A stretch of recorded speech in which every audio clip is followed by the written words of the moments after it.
Hello, here is the news at this hour from Tstv. I am Olaide Amose. Here are some major headlines.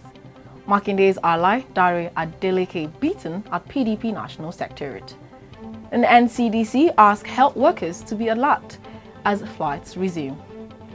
And on the foreign scene, Tunisia's Prime Minister-Designate names new government. In the world of sports, PSG wants Ligue 1 match postponed for second time. Now the news in details. The chairman of the Pacesetter Transport Services, Mr. Adeleke, was on Monday said to be attacked and beaten by some stakeholders at the National Secretariat of the People's Democratic Party in Abuja. Adeleke is said to be an ally of Governor Seyi Makinde and was appointed as the secretary of the screening committee for the primary election of the PDP ahead of the by-elections in the state. Meanwhile, in a letter to the national chairman of the party, Uche Secondus, has demanded that those who attacked him should face disciplinary actions. Newsmen, however, gathered from an impeccable source that the attack on the lawmaker was instigated by a faction of the party loyal to former Ekiti State Governor Ayodele Fayose. A total of 573 living undead pensioners in Oyo State were presented gratuity checks amounting to 1.3 billion naira on Monday.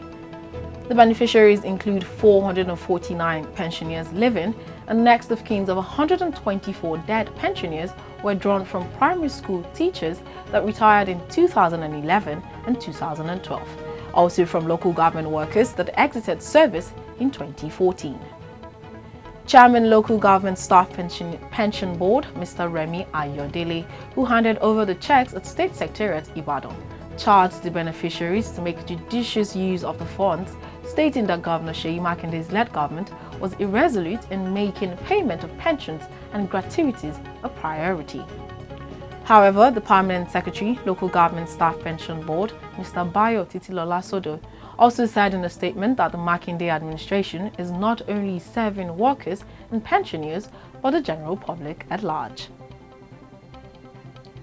Head Surveillance and Epidemiology Department of the Nigeria Center for Disease Control, NCDC, Mrs. Elsie Ilori, has on Monday advised health workers to maintain a high index of suspicion on any patient as international flights are set to resume. Ilori, who gave the advice at the briefing of the Presidential Task Force on COVID-19 in Abuja, said a high index of suspicion for COVID-19 and other infectious diseases would facilitate response. Meanwhile, NCDC is set to intensify a training of frontline responders on the effective implementation of infection prevention control (IPC) measures for the novel coronavirus COVID-19. Ilori, however, said that the training would help to limit exposure to COVID-19 and other diseases, urging all states to have a trial station at every health facility to determine the priority need and proper placement and treatment of every patient, noting it was important for case management and appropriate channeling of human and material resources. The federal government has said it would not hesitate to concession the nation's airports for effective and efficient service delivery. The Minister of Aviation, Senator Hadi Sirika, noted that the concessioning process would boost revenue drive of the government, adding that President Muhammadu Buhari's government is social-democratic in nature and has vehemently refused to sell government property as carried out by past governments.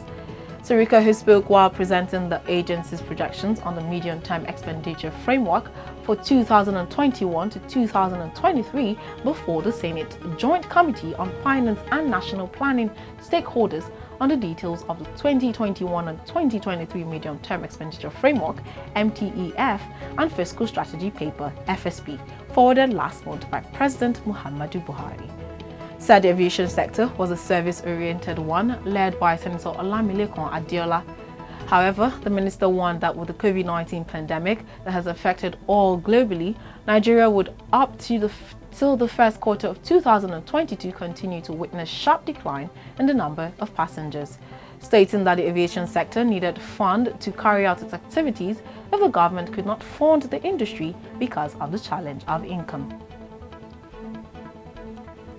Moving on to the foreign scene, Tunisia's Prime Minister-Designate Hichem Michichi is said to have today unveiled the country's second government made up of technocrats rather than members of political parties in 6 months, which must now seek approval from lawmakers incensed by how the administration was formed. Michichi, who told reporters, said he had decided to form a new cabinet composed of independent expertise with only a few outgoing ministers included in the lineup. The 46-year-old Michichi is said to be an independent who was appointed by President Kais Saied last month and the third head of government to be appointed since polls last October, which resulted in a parliament divided among deeply antagonistic blocs. However, the powerful Islamist party, Ennahda, has said it was not consulted in the naming of the new government, stating that it wants a political government that reflects the parties in parliament and need to approve the new government to prevent early disruptive and early elections. Parliament is expected to vote on the new cabinet in 10 days. Israeli Prime Minister Benjamin Netanyahu has announced in an effort to avoid yet another general election that he would accept a compromise with his coalition partner to end a prolonged budget dispute. Netanyahu, in an unscheduled press conference, said that it is time for unity and not for elections, announcing the last-minute compromise said helping Israel avoid an unprecedented fourth election within 18 months. Few in Israel had relished the thought of fresh elections while the country battles both a pandemic and a severe economic crisis. Meanwhile, huge cracks have appeared within Israel's 3-month-old ruling coalition between Prime Minister Benjamin Netanyahu's right-leaning Likud party and the centrist Blue and White Alliance, led by Defense Minister Benny Gantz. However, the leader of the right-wing conservative Likud party has also called on his coalition partner, the centrist Blue and White Alliance, to work towards common goals. Moving on to the world of sports, Paris Saint-Germain is said to have asked the French Ligue to once more postpone their first match of the French season. Ligue 1 started last Friday, but PSG's opening game against Metz was postponed due to the French champions in Lisbon, where they played their first Champions League final on Sunday, losing a 1-0 to Bayern Munich, and flew back to Paris on Monday. They've also reportedly asked for their next game at promoted Lens on Saturday to also be postponed. Meanwhile, PSG would not play their first league game of the season until September 13th, after the 2-week international break, but will then face Metz on September 16th and visit Metz on September 19th. FIFA has on Monday relaxed the rules on the release of players for the upcoming international window in light of the recent evolution of the coronavirus pandemic. FIFA in a statement said that clubs are usually obliged to release players to national teams during those parts of the calendar reserved for international games.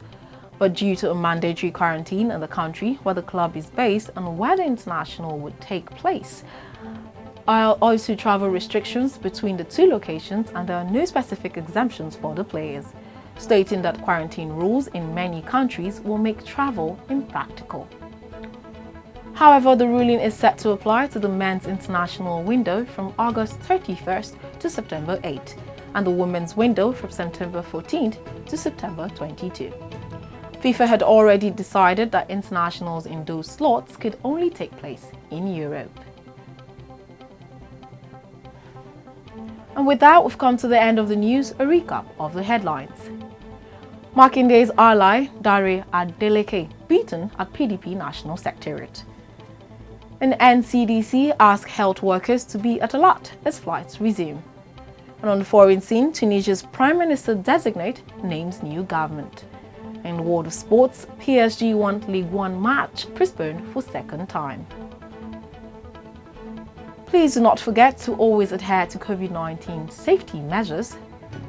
The news was compiled by Mobola Badekale. I am Olaide Amosu. Good day and thank you for watching.